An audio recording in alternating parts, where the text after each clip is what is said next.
നമസ്കാരം, വെട്ടൻ ന്യൂസ് ക്യാപ്സൂളിലേക്ക് സ്വാഗതം. പവൻ ഗോൾ തിരൂർ. മത്സ്യബന്ധന ബോട്ടിൽ കപ്പലിടിച്ച് 2 പേർ മരിച്ചു. സ്രാങ്ക് അഴീക്കൽ സ്വദേശി അബ്ദുൾ സലാം, ജീവനക്കാരനായ ഗഫൂർ എന്നിവരാണ് മരിച്ചത്. കപ്പലിടിച്ചതിനെ തുടർന്ന് ബോട്ട് 2 പിളർന്ന് കടലിൽ താഴുകയായിരുന്നു. പൊന്നാനിയിൽ നിന്നും 38 നോട്ടിക്കൽ മൈൽ അകലെ വെച്ചാണ് അപകടമുണ്ടായത്.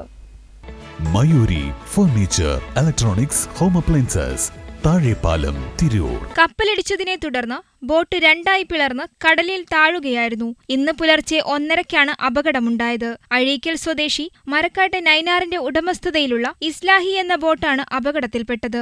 ബോട്ടിലുണ്ടായിരുന്ന 6 പേരിൽ 4 പേരെ കപ്പലുകാർ രക്ഷപ്പെടുത്തി. 2 പേരെ കാണാതാവുകയായിരുന്നു. മണിക്കൂറുകൾ നീണ്ട തിരച്ചിലിനൊടുവിൽ ഇരുവരുടെയും മൃതദേഹം കണ്ടെത്തുകയായിരുന്നു. കവരത്തിയിൽ നിന്ന് ബേപ്പൂരിലേക്ക് ചരക്കുമായി പോയ കപ്പലിടിച്ചാണ് അപകടമുണ്ടായത് എന്നാണ് വിവരം. അപകടമുണ്ടാക്കുന്ന വിധം തീരത്തോട് ചേർന്നാണ് കപ്പൽ സഞ്ചരിച്ചിരുന്നതെന്ന് മത്സ്യത്തൊഴിലാളികൾ പറഞ്ഞു. വെട്ടം ന്യൂസ്, പൊന്നാനി.